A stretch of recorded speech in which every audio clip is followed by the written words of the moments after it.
This animal is so symbolic across Oklahoma, but America too. I mean, it is the mammal of our nation. And I'm like, we are not giving this animal enough credit. Basically, the white men drove the animal away, way back when, and now it's our responsibility to fix their mistakes. Will we ever get to 30 or 60 million? No. But we can do everything we can.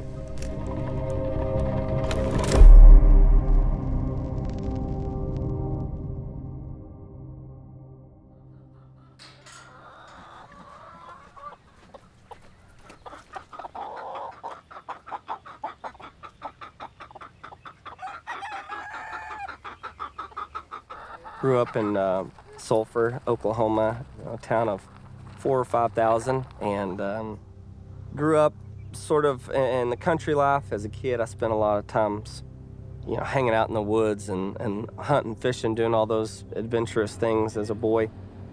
I really enjoyed being outdoors. I really enjoyed kind of just the nature's way of existing. My goal was to go to Oklahoma State, get a major in wildlife ecology. What I did was I graduated high school in 2004. I got a summer job before I went to Oklahoma State, and it kind of went together.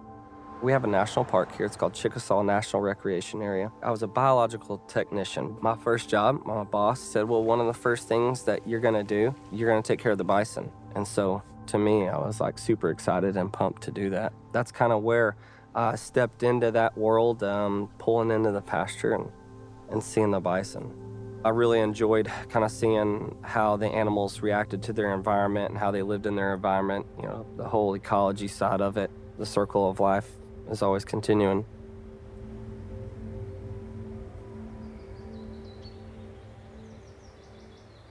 So the heads on them they really weren't doing great. I came out here and clipped them all back, and now they're just I don't know if that kind of colder spell and then it got warm again kind of revived them, but it came back to life. So I'd met Marissa kind of in, I guess, 2011. And Marissa was at UNL in Nebraska. She was a Husker going to school at the same time. She graduated college, and she got a job in Oklahoma City. If I wanted to really take it serious and make it work, I needed to come back to Oklahoma. I had put my 5 years in at Texas, and Marissa kind of met me halfway, moving to Oklahoma City, and I left Plano. And we got married in 2018.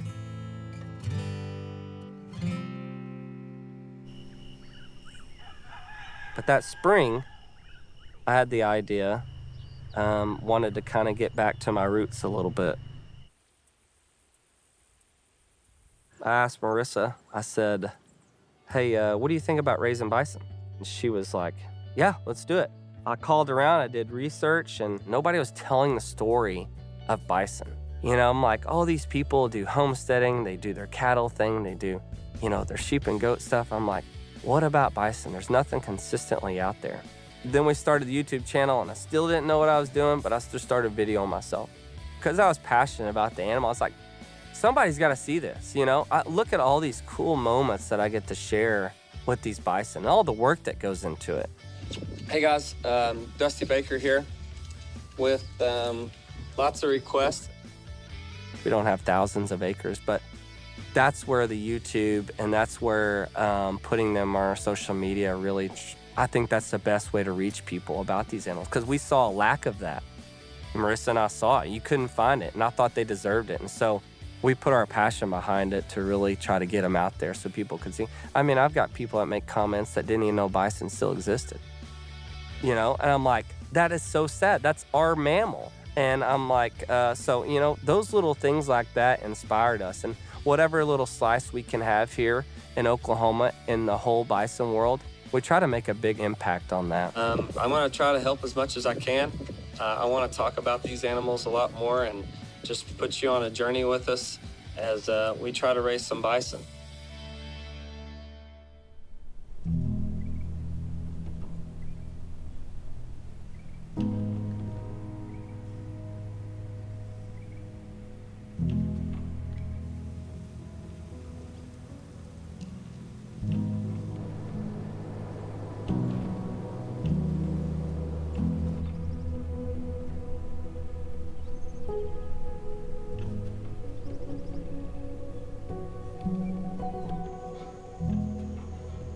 February of 21, I drove out to this property. I saw a guy that was leasing this property. He said the owner is about to sell this property. My lease is up, and I think he's gonna sell it. We were so blessed to get it in October of 21. And there was the time to expand. Now we can really grow. That's what we did. We started bringing animals over here and cleaning up the property and stuff.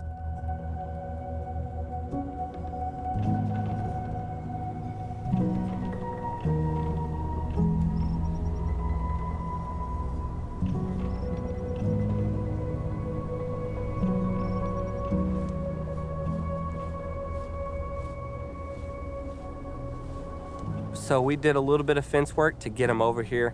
We got the bison. I don't know how many we brought at the time. I had built the herd a little bit, maybe a little over a dozen or so.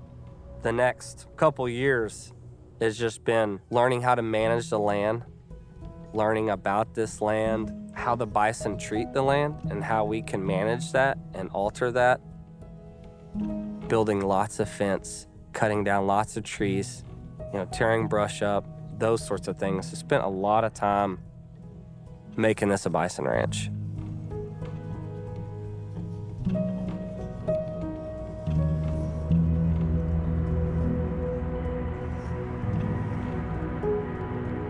Here at the ranch, we basically kind of kept the idea of, the mission behind it is, I guess I should say, is you take an animal that once roamed in 30 to 60 million, right? The numbers, right? Kind of the iconic animal of the West would roam from Mexico to Canada. And, that run up and down the Great Plains and kept the Great Plains the way they should have been and their relationship with the Native Americans, right? And then you take those numbers and you decrease them to, less than, let's say, 2,000 or 1,000. So there was some history there with those bison, and I really just kept that in the back of my mind. Here's a cool thing we can do. We can take this animal that once almost disappeared from us and grow and expand with it.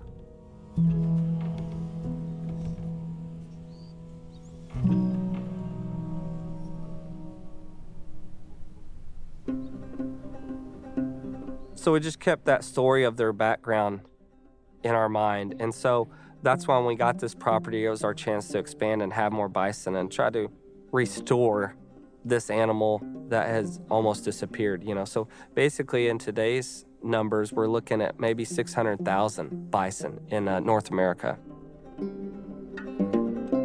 Those are very dramatic numbers. Less than 50 years that, the bison population declined that fast. And not only just the restoring of that animal, it's just there's so many things I could go into just about the animal, not just the numbers, but just how cool they are and how majestic, and they're so smart, and they're so powerful, and you really don't understand it until you're in there with them.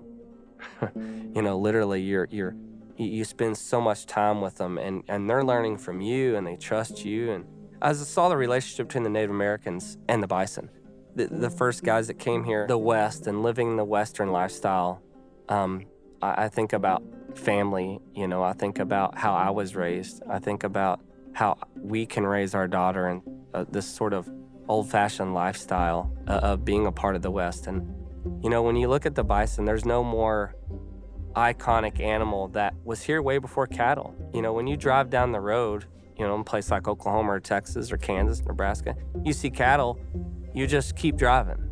When people see bison, you turn your head. We need to keep that passion. We need to keep that idea about these animals. You think about it, at one point, Oklahoma was part of the last frontier at one point, and everything was going west. And these animals roamed through here. This was their home at one point. And you can look at them and say, hey, they used to roam these pastures when there were no fences, when there were Native Americans around, the Plains Indians. And so I think about that sort of lifestyle, and as crazy as our world is, or how urbanization is creeping in on, all these little small towns, you can kind of keep that West lifestyle right here by restoring land, putting bison on your land and keeping it the way it was. And so when you do those things and you're taking care of these animals and you're ranching, you know, an animal like the American bison, you're living that lifestyle. We know at the end of the day, if you're ranching and farming, you ain't gonna be rich. You're not gonna get rich off of this. So it is a lifestyle, you know, and that's why we love it. My name is Dusty Baker, and this is my West.